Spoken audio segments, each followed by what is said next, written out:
Isang bagay na gusto ko pag kumakain ako ng fried chicken ay yung wala ng sagabal na buto. Yung bang pag kinain mo, dire-diretso na. Kaya ngayon gagawa tayo ng fried chicken na sinasabi ko, yung walang buto. Alam ko marami na rin gumagawa ng ganito, pero this time gusto ko naman maipakita sa inyo yung aking way. At syempre, una sa lahat, first of all, yan ang gagawin natin, ang pagtatanggal ng buto. So tatanggalin lang natin yung buto at iiwan ko lang yung bandang tuhod niya para meron ako hawakan mamaya. Ito yung mga pinagbutuhan, itatabi ko lang. Ngayon naman, titimplahan na natin ito. 3 kalamansi para sa ating panimpla at lalagyan natin ito ng patis.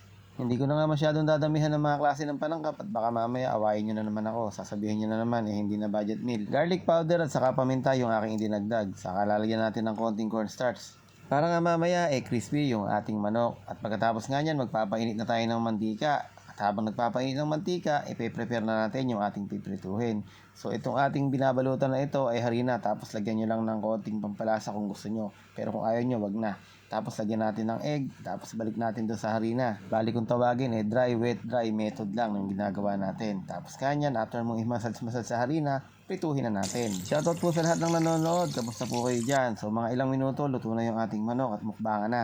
So ito na nga, tikman na natin kung talaga bang masarap yung ating nagawa. Kung nagustuhan nyo naman yung video natin, baka naman pwedeng pakishare. Salamat!